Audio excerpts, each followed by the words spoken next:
Break के बाद एक बार फिर से आप सभी का स्वागत है। वह दिन दूर नहीं जब देश के अन्य विकसित शहरों की तरह गाजियाबाद की सड़कों पर भी अत्याधुनिक तकनीक से बनी एलईडी लाइटों से रोशन होगी। सबसे आश्चर्य की बात यह है कि इसके लिए गाजियाबाद नगर निगम को एक पैसा भी खर्च नहीं करना होगा, बल्कि इस पूरी प्रक्रिया के दौरान निगम को अतिरिक्त आमदनी भी होगी। गाजियाबाद नगर निगम ने प्रदेश सरकार की ऊर्जा संरक्षण नीति के तहत बिजली बचाने के लिए शहर के 5 जोनों में लगी हुई सभी स्ट्रीट लाइटों को एलईडी लाइटों में बदल दिया जाएगा। पब्लिक प्राइवेट पार्टनरशिप मॉडल पर आधारित इस परियोजना में निगम को किसी भी प्रकार का खर्चा नहीं करना होगा। हाल ही में इस कार्य का ठेका झारखंड की एक कंपनी व्हाइट प्ले कार्ड को दिया गया है। ठेके की शर्तों के अनुसार सोडियम बल्बों, ट्यूबलाइटों और साधारण बल्बों को एलईडी लाइटों में बदलने पर आने वाले खर्च का भुगतान बिजली बिल से होने वाली बचत से किया जाएगा। अर्थात अगर अभी नगर निगम स्ट्रीट लाइटों में 1 लाख रुपए का भुगतान करती है तो एलईडी लाइटें लगने के बाद बिजली का भुगतान लगभग 35,000 रुपए हो जाएगा। इस प्रकार बचे हुए 65,000 रुपए में से 25% निगम अपने पास रखेगा और शेष राशि का भुगतान लाइटें बदलने वाली कंपनी को दे दिया जाएगा। एसएसपी के निर्देशन में महिला थाना में मधुर मिलन नामक अभियान चलाया गया। देखिए हमारी इस खास रिपोर्ट में।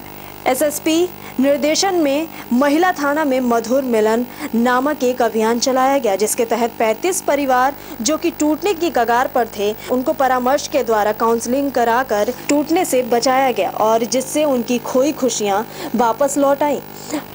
3 जनवरी को एसएसपी द्वारा 35 परिवारों को सम्मानित किया गया व उनके दाम्पत्य जीवन की नई शुरुआत हेतु शुभकामनाएं भी दी गयी। समाजवादी पार्टी में जारी कलह का फिलहाल कोई हल निकलता नहीं दिखाई दे रहा है।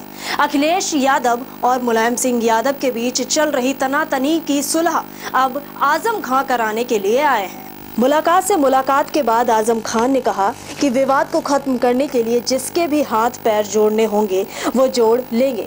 आजम खान वैसे तो किसी के आगे जल्दी झुकते नहीं हैं, पर समाजवादी पार्टी में जारी तकरार को खत्म करने के लिए वो कुछ भी करने को तैयार हैं। इसके लिए चाहे किसी के भी आगे हाथ पैर क्यों न जोड़ने पड़े।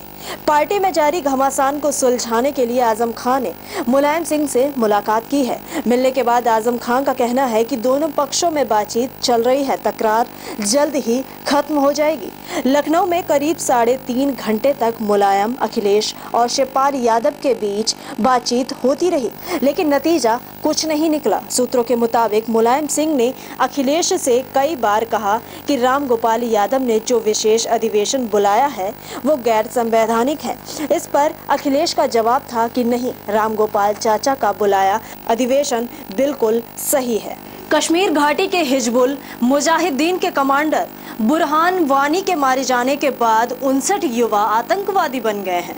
मुख्यमंत्री महबूबा मुफ्ती ने यह जानकारी नेशनल कॉन्फ्रेंस के विधायक मुबारक गुल की ओर से पूछे गए प्रश्न के लिखित जवाब में दी है। मुख्यमंत्री की ओर से कहा गया है कि सरकार ने गुमराह हुए इन युवाओं की वापसी के लिए आत्मसमर्पण नीति अपनाई, जिसे बाद में पुनर्वास नीति में बदल दिया गया। इसका मकसद इन युवाओं को राष्ट्र की मुख्य धारा में वापस लाना है ताकि हिंसा को खत्म किया जा सके। हथियार के साथ आत्मसमर्पण करने वाले आतंकी को 1.5 लाख रुपए और 3 साल तक 2,000 रुपए प्रति माह के तौर पर दिए जाते हैं। 2004 में शुरू हुई इस पॉलिसी के तहत अभी तक 437 आत्मसमर्पण के लिए आवेदन किया। इसमें से 216 मामलों में अंतिम रूप दे दिया गया, जबकि अन्य 2 रद्द कर दिए गए। देश का एक और जवान शहीद हो गया। मणिपुर में हुए आतंकी हमले के दौरान शहीद हुए हवलदार भूपाल सिंह का उत्तराखंड के पैतृक गांव मदनापुर में अंतिम संस्कार होगा। उत्तराखंड के ऊधम सिंह नगर के दिनेशपुर मदनापुर गांव के रहने वाले जवान भूपाल सिंह मणिपुर में आतंकवादियों से लड़ते हुए शहीद हो गए।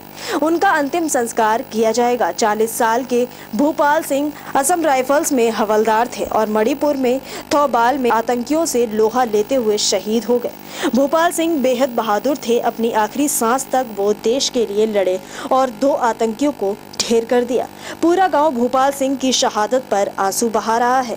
आसपास के लोग उनके घर पहुंच रहे हैं। शहीद भूपाल सिंह के खून में ही देश सेवा और बहादुरी थी। उनके पिता स्वर्गीय चंद सिंह भी सेना में थे। 5 भाइयों में भूपाल तीसरे नंबर के थे।